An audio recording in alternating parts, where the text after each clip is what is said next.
하나님의 아들이시지만 인간의 연약한 모습으로 이 땅에 오신 예수님의 탄생을 축하하는 성탄절도 이제 지나가고 어느덧 2015년을 마무리하는 그런 시간이 다가오고 있습니다.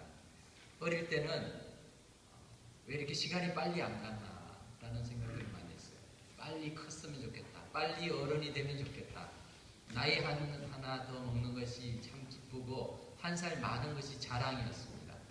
그런데 시간이 지날수록 생일이 그렇게 달갑지 않습니다. 왜 이렇게 생일이 자주 오는지 그렇게 생각이 됩니다. 세월이 쏜 살 같다는 말이 실감이 나고 있습니다. 여기 계시는 연세 많은 분들은 더 하겠죠.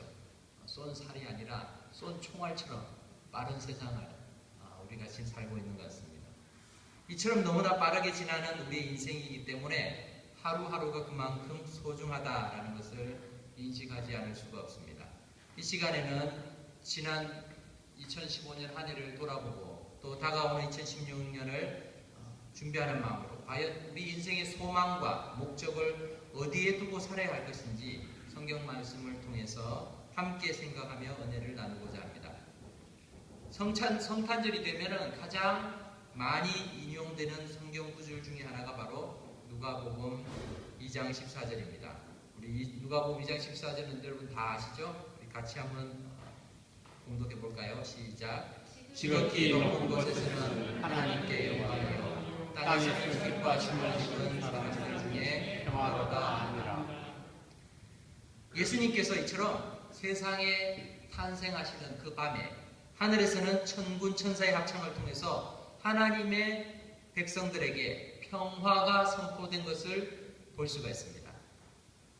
예수님이 탄생하시기 700년 전에 활동한 이사야 선지자 역시 예수님이 앞으로 오실 메시아가 평강의 왕이다 라고 그렇게 묘사하고 있습니다. 이사야 9장 6절을 우리 같이 읽어보겠습니다. 시작. 이는 한 아기가 우리에게 낳고 한 아들을 우리에게 주신 바 되었는데 그 어깨에는 정사를 메었고 그 이름은 기묘자라 모사라 전능하신 하나님이라 영존하시는 아버지라 평강의 왕이라 할 것임이라. 아멘. 이처럼 장차 오실 메시아는 평강의 왕이시다 라고 소개하고 있는 것입니다.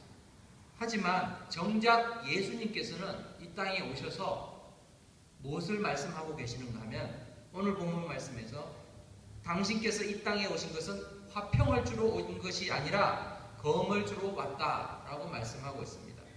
우리 34절에서 36절까지 같이 한번 읽어볼까요? 시작. 내가 세상에 화평을 주러 온 것을 생각하지 말라. 화평이 아니요 검을 주러 왔노라. 내가 온 것은 사람이 그 아버지와 딸이 어머니와 며느리가 시어머니와 불화하게 하려 함이니 사람의 원수가 자기 집안 시골이라. 예수님께서 오신 이유는 서로 불화하게 만들기 위해서 검을 주기 위해서 왔다 이렇게 말씀하고 있다는 것이죠. 며느리와 시어머니가 불화하게 하는 것은 이미 잘 지켜주고 있는 것 같아요. 많은 사람들이 열심히 불화하며 사는 것 같습니다. 물론 어떤 분들은 아주 친하게 지내고 있는 것도 있고 보는데 잘 이해가 되지 않는 부분이 사람이 그 아비와 불화하고 딸이 어미와 불화하고 그런 것은 이해가 되지 않죠. 예수님이 오신 이유가 불화를 조성하기 위해서 오셨다?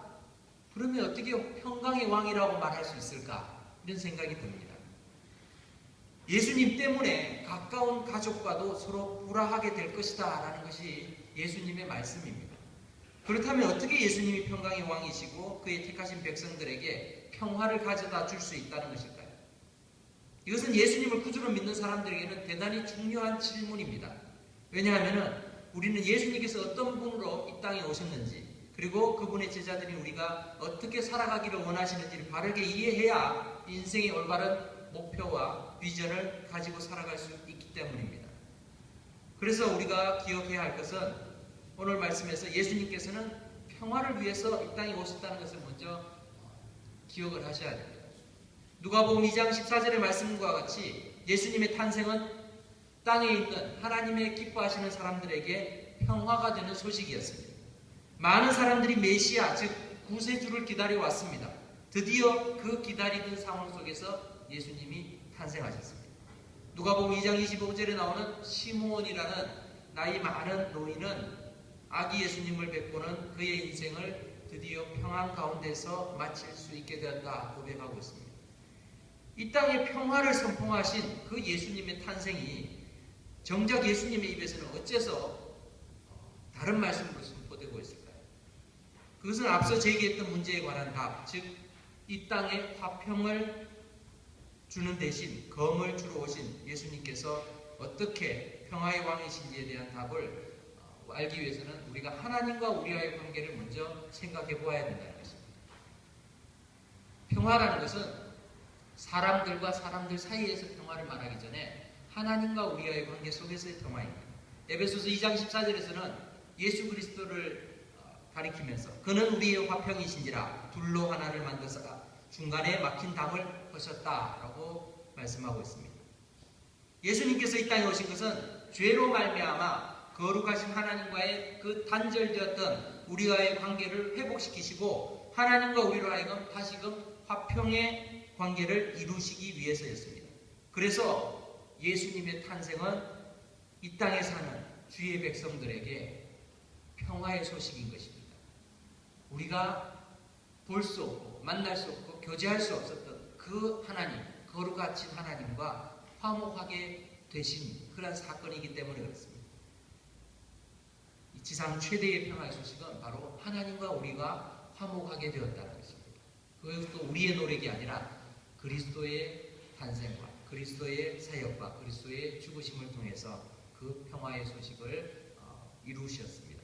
그렇기 때문에 예수님은 평강의 왕이 되시는 것입니다. 두 번째로 우리가 기억해야 될 것은 그럼에도 불구하고 예수님께서는 검을 주러 오셨다라고 말씀하고 있습니다. 앞서 본문이 말씀하는 것처럼 예수님의 강림은 이 땅에 사는 주의 백성들에게 검과 같은 역할을 하기도 합니다. 검은 무엇을 의미합니까? 검은 치명적인 무기이고 또 어떤 것을 자르고 분리시키는 도구이기도 합니다. 예수 믿는 사람들이 검을 소유해야 한다는 말이 의미가 아닙니다. 예수 믿기 때문에 우리는 분리될 때가 많다는 것입니다. 오늘날 이슬라믹 스테이트 같은 IS라고 불리죠. 그런 급진주의자들, 근본주의 이슬람 교도들의 그 문제들은 자신들과 다른 이념이 다르다고 해서 종교가 다르다고 해서 수많은 사람들을 마구 죽이고 노예로 잡아가고 그렇게 하는 모습들을 우리가 보면서 알 수 있습니다. 이것은 이슬람 교도들만 이루어졌던 일이 아니에요. 과거에 무지했던 중세의 기독교도들에 의해서도 이미 더 심하게 자행되었던 오류이기도 합니다. 예수님께서 검을 주러 오셨다는 것은 그리스도인들이 검과 같은 강력한 권세를 부여받아서 다른 사람들을 괴롭히고 핍박하고 자신의 지위를 세우는 것을 의미하는 것이 아닙니다. 오히려 검과 같은 심각한 위험이 우리를 괴롭히게 될 것임을 경고하고 있는 것입니다. 오늘날 종교 때문에 얼마나 많은 갈등들이 있습니까? 종교 분쟁이 참 곳곳에 끊이지 않습니다. 바르게 신앙생활을 하려고 하면 이웃이나 직장, 심지어 가족들 사이에서도 심각한 반대와 핍박을 받을 때가 많습니다. 예수를 믿는다고 해서 모든 것이 해결되지는 않습니다. 오히려 문제가 더 심각해질 때가 많다는 것입니다. 여러분들도 그것을 종종 느낄 줄 압니다.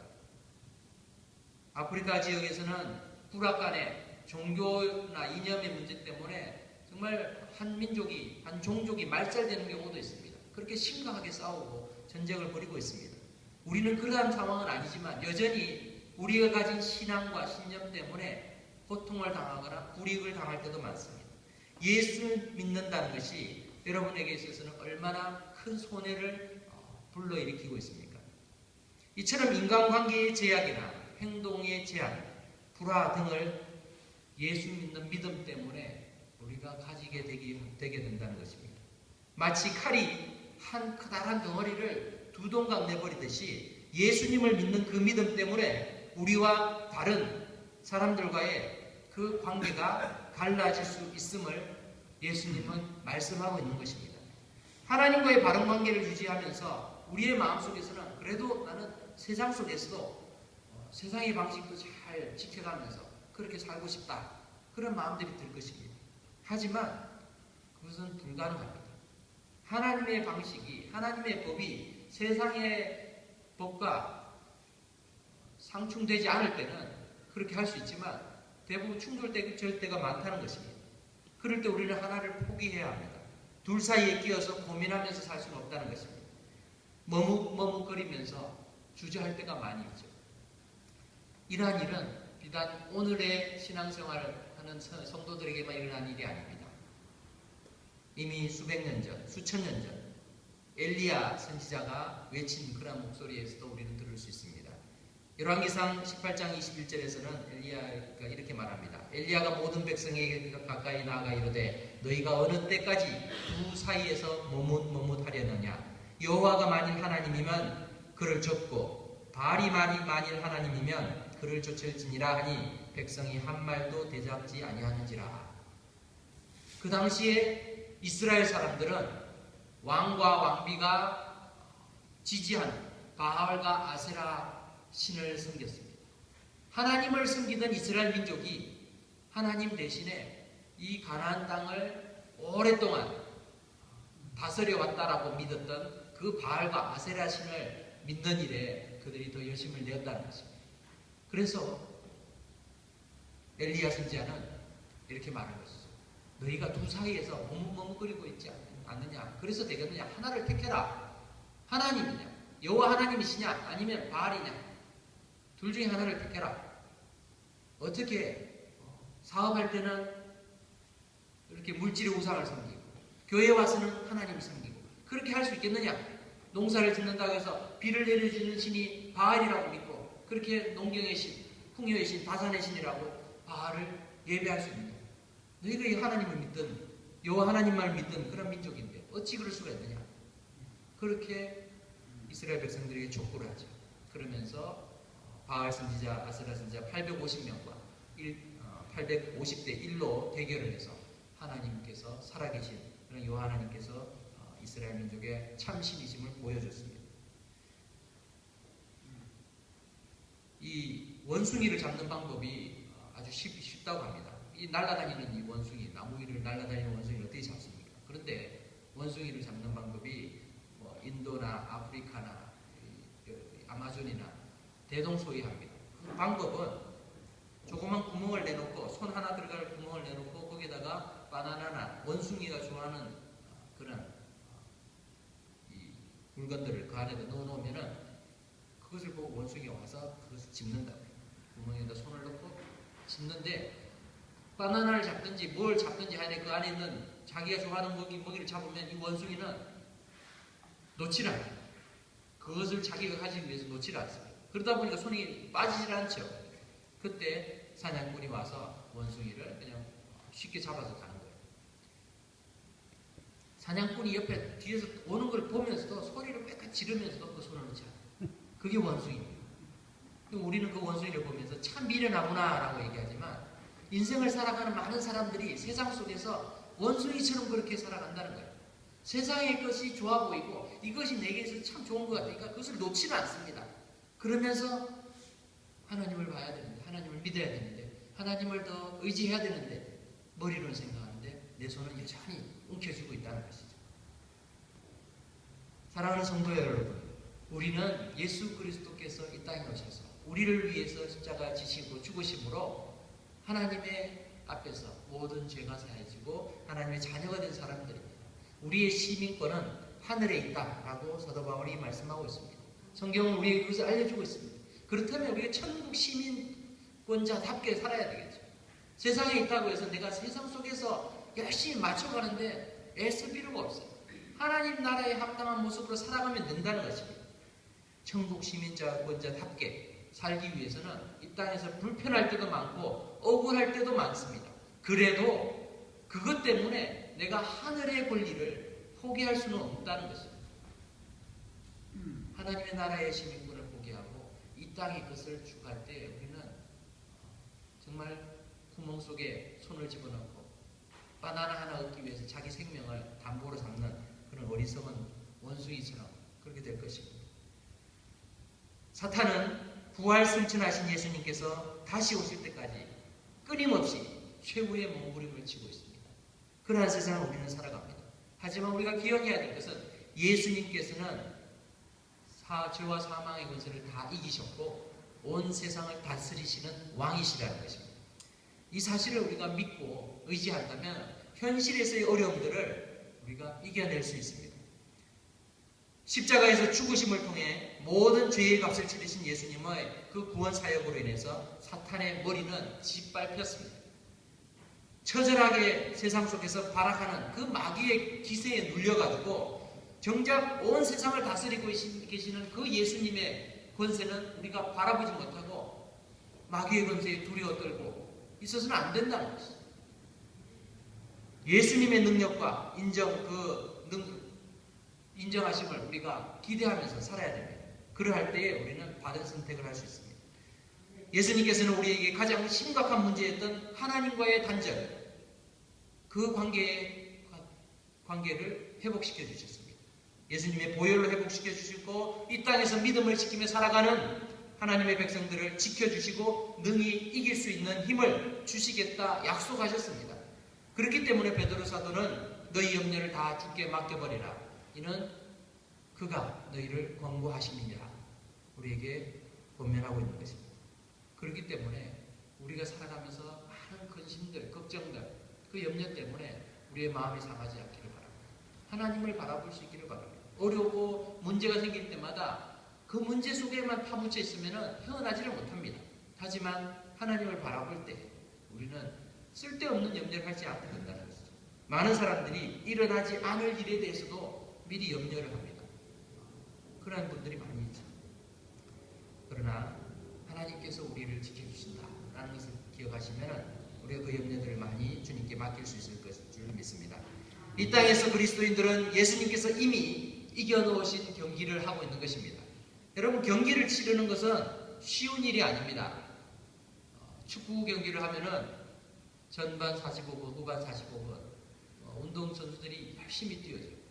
근데 만일 우리가 그 경기 결과를 알고 있다고 해서 그 운동선수들이 뛰지 않는 것이 아니잖아요.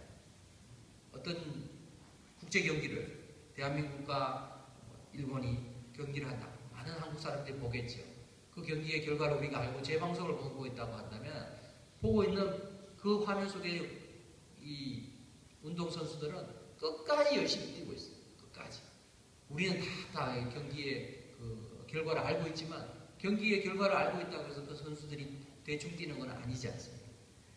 마찬가지입니다. 우리의 인생의 경기, 신앙의 경주는 하나님께서는 우리를 벌써 알고 계시지만 그리고 예수님께서는 우리에게 약속을 하셨어요. 내가 세상을 이겼노라. 그렇기 때문에 너희가 세상에서는 환난을 당할지라도 담대해라. 내가 세상을 이겼다. 말씀하고 계세요. 근데 그 주님께서 이겨놓으신 그 세상을 우리는 살아가고 있습니다. 힘듭니다. 경기를 뛰는 거 참 어려워요. 그렇지만 우리 주님께서 무엇을 약속하시는가 하면 승리는 내가 이미 만들어 놓았으니까 너희는 열심히만 해라. 결국은 승리할 것이지만 최선을 다해서 뛰어라. 그러면 승리는 우리의 것이다. 우리 주님이 말씀하고 있습니다. 세상은 영적인 전쟁터예요. 전투와 다가오는 위협이 무섭다고 해서 적진에 투항해서 포로로 안정을 누리고자 하는 그런 생각은 참으로 어리석은 생각입니다. 그렇지 않겠습니까? 내가 지금 적과 싸워야 되는데 너무 무섭다. 그러니까 항복하고 가서 포로로 안정을 누려야지. 그것만큼 어리석은 생각이 없을 것입니다. 일시적으로는 평화를 누리는 것 같지만 그것이 바른 해결책은 아닙니다. 사랑하는 성도 여러분, 세상이 주는 평화를 원하십니까? 아니면 주님이 주시는 평화를 원하십니까? 세상이 주는 평화는 일시적입니다. 무엇으로 세상이 주는 평화가 우리의 삶을 안정되게 만들어주고 또 우리에게 영생을 줄 수 있겠습니까? 그럴 수 없습니다. 주님께서는 세상 속에서 힘겹게 살고 있는, 정말 고군분투하고 있는 하나님의 백성들을 향해서 이렇게 격려하십니다. 평안을 너희에게 끼치노니 곧 나의 평안을 너희에게 주노라. 내가 너희에게 주는 것은 세상이 주는 것과 같지 아니하니라. 너희는 마음에 근심하지도 말고 두려워하지도 말라. 우리 주님께서는 그러한 평안을 주신다는 것입니다. 어느 미술관에 피스라는 그런 제목으로 그림이 하나 걸려 있었어요. 근데 그 그림은 폭풍우가 몰아치는 어느 해안가에 그림을 묘사하고 있었습니다. 하늘은 칠흑같이 어둡고 바람과 번개가 치고 또 파도는 성난듯이 그렇게 해안에 있는 절벽을 향해서 부딪히고 물보라가 일어나는 그러한 모습 속에 그것이 왜 평화인가? 그것이 왜 제목이 피스인가? 이렇게 살펴보니까 그 그림의 한 구석에 바위 틈 사이 가파른 절벽 틈에 부서진 나무 가지 위에서 졸고 있는 한 작은 새를 묘사하는 걸 볼 수 있어요. 그렇게 바람이 불고 파도가 치고 하는 그 상황 속에서 거기서 잠을 자고 있는 이 새를 보면서 참 평안이 무엇인가를 이렇게 이 화가는 묘사하려고 했던 것입니다. 그리스도인의 평안이 바로 그러한 것이라는 겁니다. 우리의 주위에 아무런 문제가 없어서 우리가 평안한 것이 아니라는 것입니다. 세상에서 우리는 환난을 당합니다. 하지만 그 속에서 하나님이 주시는 그 내적 평안, 하나님이 주시는 하늘의 평안을 우리가 맛보기 때문에 그 환난 속에서도 우리는 평안을 누리고 기쁨을 누릴 수 있다는 것입니다. 예수님께서 이 땅에 오신 것은 바로 하늘의 평안을 주시기 위해서 오셨음을 믿으시기 바랍니다. 아멘. 우리의 주위의 사람들과 때로는 우리가 불화할 수 있습니다. 의를 위해서, 바른 일을 위해서 수고할 때에 핍박하고 비난하고 또는 우리를 더 억울하게 만드는 일들도 있을 수 있습니다. 그것이 우리를 괴롭힐 수도 있지만 그렇다고 해서 하나님과 우리의 관계 속에서의 그 평안을 빼앗아가지는 못합니다. 우리가 예수님을 바르게 믿으려고 할 때 때로는 가족으로부터 어려움을 당할 수도 있습니다. 배척을 당할 때도 있습니다. 그러나 그것이 하나님이 주시는 평안을 빼앗아갈 수는 없다는 것입니다. 말씀을 맺겠습니다. 나그네와 같은 인생이란 말이 우리가 살아가는 지금의 모습과 아주 적절한 것 같습니다. 언어와 문화가 다른 미국 땅에서 외국인으로 살아가는 우리 동포들에게는 내 인생은 참 나그네와 같구나, 이방인이구나 이런 마음들이 많이 들 것입니다. 게다가 예수님을 구주로 믿고 바른 신앙의 모습을 드러내며 살고자 하는 그리스도인들에게는 기독교 국가라고 하는 이 미국에서조차 그다지 호의적이지 않을 때가 많습니다. 때로는 부정한 방법을 일삼는 자들이 활개를 치고 오히려 정직한 방법으로 살고자 하는 자들이 불이익을 당하는 일이 비일비재합니다. 심지어는 같은 동족으로부터 위협을 당할 때도 있고 따돌림을 당할 때도 있고 사기를 당할 때도 있습니다. 그럼에도 불구하고 그리스도인으로서 우리가 평안을 누릴 수 있는 것은 내 주위에 많은 좋은 사람들이 있어서가 아니라 예수 그리스도께서 우리를 위해서 이루신 화평 때문이심을 기억하시기 바랍니다. 세상에서 누릴 수 있는 진정한 평안은 없습니다. 세상이 줄 수 있는 평안은 일시적이고 제한적입니다. 그러나 예수 그리스도로 말미암아 하나님과 누리게 된 화평의 관계는 영원하고 지속적일 뿐만 아니라 이 땅에 살고 있는 우리에게 소망과 기쁨을 가져다 줍니다. 사랑하는 성도 여러분, 지난 한 해를 살아오면서 혹시 세상 속에서 화평을 구하고자 하나님과 멀어지지는 않으셨습니까? 그렇다면 이제 하나님 앞으로 더 나아오시기 바랍니다. 하나님과의 보다 가까운 친밀한 관계를 누리게 될 때에 하나님께서 주시는 평화와 안식은 세상의 그 무엇으로도 바꿀 수 없는 것을 여러분들이 알고 계실 줄 믿습니다. 아멘. 세상을 살기 위해서 우리는 하나님의 도움이 필요한 것이 아닙니다. 하나님을 위해서 세상을 살겠노라 하는 그 결단이 필요한 시간입니다. 아멘. 이 한 해를 마무리하고 새로운 한 해를 시작하는 문턱에서 평강의 왕으로 오신 우리 예수님, 그 예수님의 제자로서 세상을 향해서 하나님의 평화를 선포하고 또 하나님과의 화평을 우리의 말과 행동을 통해서 우리의 삶의 현장 속에서 보여줄 수 있는, 그리하여서 그것이 검과 같이 때로는 관계를 갈라놓고 또 관계의 걸림돌이 될지라도 내가 믿음을 드러냄으로 해서 어려움을 당하면서도 내가 주님의 사랑과 주님의 평안을 사람들에게 증거할 수 있는 올바른 믿음의 그리스도인들이 다 될 수 있기를 주님의 이름으로 축원합니다. 아멘. 기도하겠습니다. 고마우신 하나님 은혜를